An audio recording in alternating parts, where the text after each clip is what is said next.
दोस्तों, इस चैनल को सब्सक्राइब करने के बाद इस नोटिफिकेशन बेल को दबाकर आप ऑल नोटिफिकेशन भी ऑन कर दें ताकि आपको मेरी नई वीडियो की जानकारी सबसे पहले मिल सके।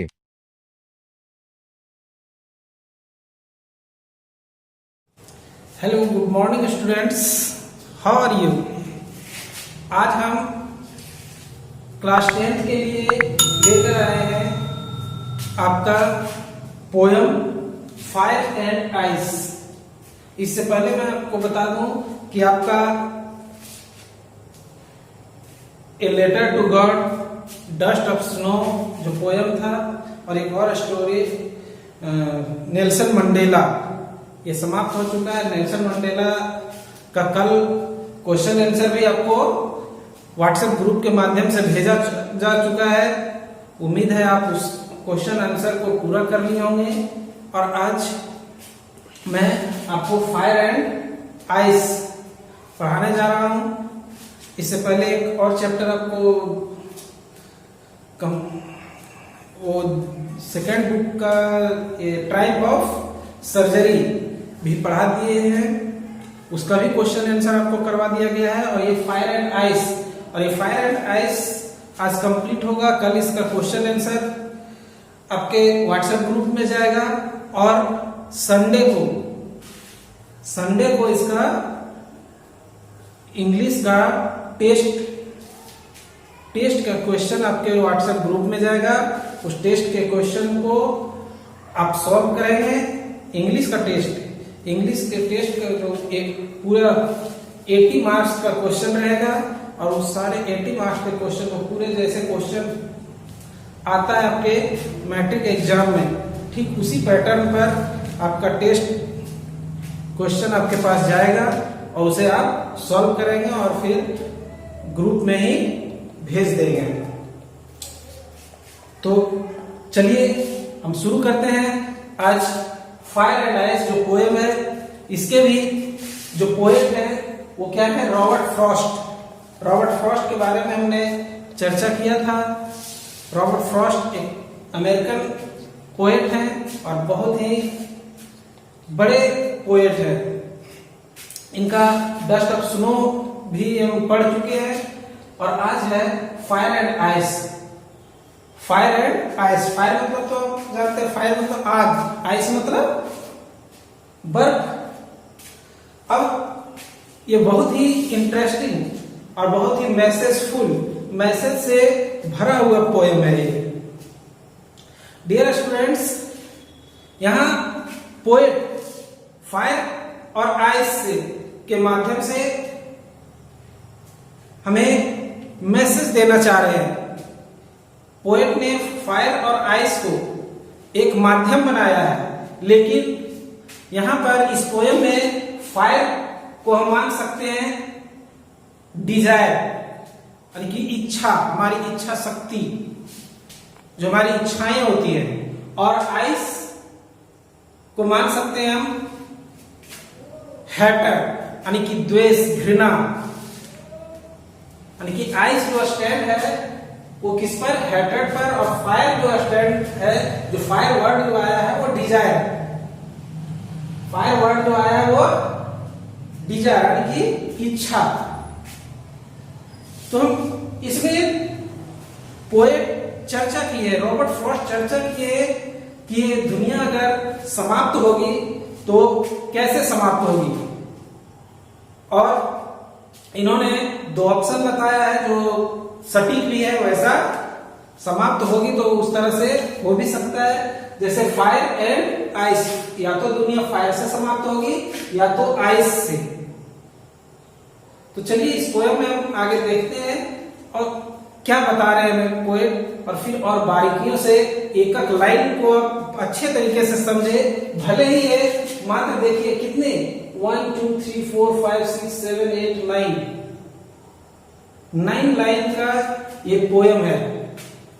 मात्र 9 पंक्ति की ये पोएम है, लेकिन बहुत बड़ा मैसेज कवि इसमें देना चाह रहे हैं। देखिए, सबसे पहले some say the world will end in fire, some say in ice. कवि कह रहे हैं कि कुछ लोग कहते हैं कि ये जो दुनिया समाप्त होगी वह आग से समाप्त होगी, और कुछ लोग कहते हैं कि ये दुनिया जो है वो बर्फ से समाप्त होगी। कहने का तात्पर्य है, हमने भी बताया था कि यह फायर जो है कि कभी फायर जो है वो किसको कह रहे हैं? इच्छा को, डिजायर को। यानी कि कह रहे हैं कि कुछ लोग कहते हैं कि ये दुनिया जो है वो मनुष्य की इच्छाओं के कारण, बढ़ती हुई इच्छाओं के कारण समाप्त होगी। क्योंकि मनुष्य, या तो कह सकते हैं ग्रीड, मनुष्य के लालच के कारण ये दुनिया समाप्त होगी। ज्यादा से ज्यादा पाने के ख्वाब जो मनुष्य देख रहा है, जो उसके डिजायर है मनुष्य के, जो ख्वाब है ज्यादा से ज्यादा पाने के, एक दिन ऐसा आ जाएगा कि वो दुनिया के समाप्त होने का, मनुष्य के ख्वाब ही दुनिया के समाप्त होने का कारण बन जाएगा। या तो कुछ लोग कहते हैं कि नहीं, ये जो दुनिया समाप्त होगा वो मनुष्य की इच्छाओं के कारण नहीं समाप्त होगा, बल्कि ये दुनिया जो समाप्त होगा वो मनुष्य के घृणा और द्वेष के कारण होगा। जो एक दूसरे से नफरत करते हैं, घृणा करते हैं, उसके कारण ये दुनिया समाप्त होगा। आगे क्या है? From what I have tasted of desire, I heard with those who favor fire. कवि कह रहे हैं कि जहां तक यहाँ टेस्ट मतलब अनुभव करना, जहां तक मैंने अपनी इच्छाओं का अनुभव किया, जहां तक मैंने अनुभव किया है, तो मैं उन लोगों के साथ खड़ा हूं, उन लोगों के साथ हूं जो कहते हैं कि ये दुनिया जो है वो फायर से, यानी कि आग से समाप्त होगी। कवि के कहने का तात्पर्य है कि आग इच्छा, जो इच्छा है, डिजायर का जो कंपैरिजन किया है, जो कवि आग की जो तुलना किया है वो मनुष्य की इच्छाओं से किया है कि जिस प्रकार तेजी से आग फैल जाती है और तेजी से फैल करके और विनाश ला सकती है, ठीक उसी तरह से मनुष्य की इच्छाएं भी उतनी तेजी से फैलती है और ये विनाश का कारण हो सकती है। कि मनुष्य की इच्छाएं भी तेजी से बढ़ते जा रही है आग की तरह। जिस प्रकार आग तेजी से फैलता है, मनुष्य की इच्छा भी उसी तरह से फैलते जा रही है, बढ़ते जा रही है, जिसके कारण दुनिया समाप्त हो जाएगी। तो जो लोग कह रहे हैं कि ये दुनिया फायर से समाप्त होगी, उनके साथ कवि भी हैं। कवि भी कह रहा है कि मैं उन्हीं लोगों के साथ हूं, क्योंकि ये ऐसा ही होने वाला है कि मनुष्य की इच्छाओं के कारण ही, ख्वाबों के कारण ही ये दुनिया समाप्त होगी। फिर आगे कह रहे हैं बट, लेकिन if it had to perish twice, perish मतलब वही विनाश होना, और ट्वाइस मतलब दोबारा। लेकिन यदि दोबारा विनाश होना पड़े, यानी कि अगर दुनिया को दो बार समाप्त होना पड़े, यानी कि एक बार समाप्त हुआ और फिर से समाप्त होना पड़े, I think I know enough of hate to say that for destruction ice is also great and would suffice. तो मैं कहने में थोड़ा भी नहीं हिचकूंगा कि दुनिया को समाप्त करने में बर्फ भी, यानी कि आइस भी महत्वपूर्ण भूमिका निभा सकती है। सफाइस मतलब पर्याप्त, आग भी, बर्फ भी दुनिया को समाप्त करने में पर्याप्त है। मैंने क्या कहा?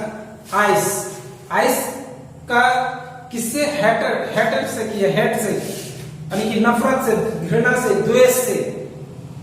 तो यानी कि जिस प्रकार तेजी से बर्फ जो है वो तेजी से विनाश भले ही नहीं करे, लेकिन बर्फ में भी एक ताकत है कि वो विनाश कर सकता है। ठीक उसी तरह से भले ही नफरत जो है वो ज्यादा तेजी से विनाश नहीं करे, नफरत भी ज्यादा तेजी से भले ही नहीं फैलता है, लेकिन नफरत में भी ये ताकत है कि ये विनाश कर सकता है।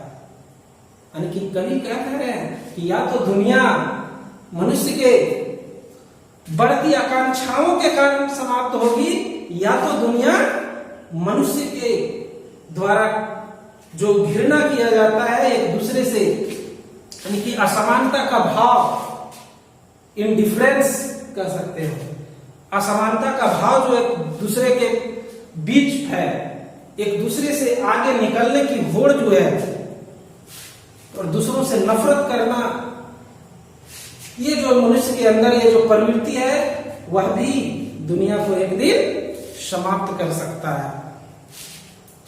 तो बहुत ही सुंदर तर्क प्रस्तुत किया है कवि ने, और इससे हमें कवि के कहने का क्या तात्पर्य है उसके भाव को समझने के बाद वास्तव में यह लगता है कि कवि ने काफी दूरदृष्टि दिखलाई है।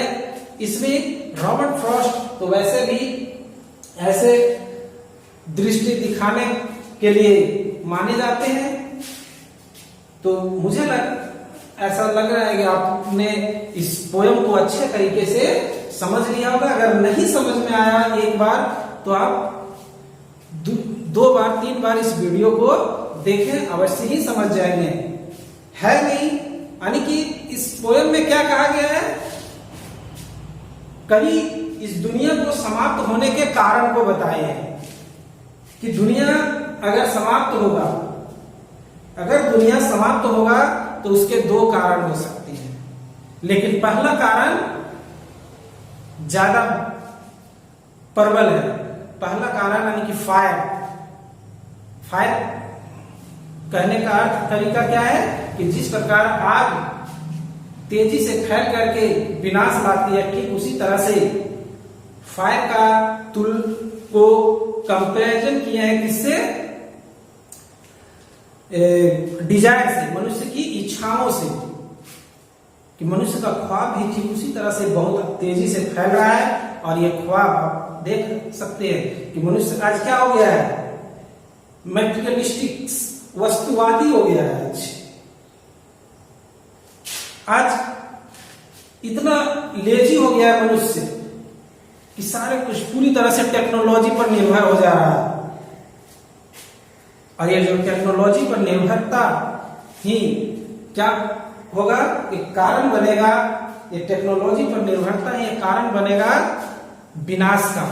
तो ये टेक्नोलॉजी पर निर्भरता क्या है, मनुष्य का ख्वाब है ज्यादा आगे बढ़ने की, प्रकृति के नियमों को तोड़कर, प्रकृति के बनाए हुए नियमों को तोड़कर और आगे बढ़ जाने की जो ख्वाब है मनुष्य का, वही हो सकता है कि दुनिया के विनाश का कारण भी बन जाए।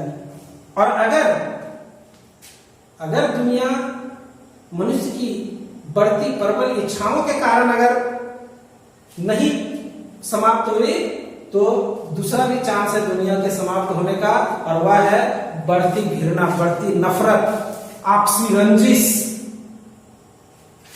आपसी दुश्मनी। इसके कारण भी दुनिया समाप्त हो सकती है। तो यहीं पर इस चैप्टर को समाप्त करते हैं। कल इसका आंसर आपके व्हाट्सएप ग्रुप में चला जाएगा, और जैसा कि मैंने बताया कि संडे को इसका टेस्ट है। पूरे इंग्लिश के 80 मार्क्स का टेस्ट आपको संडे को मिलेगा। Thanks, that's all.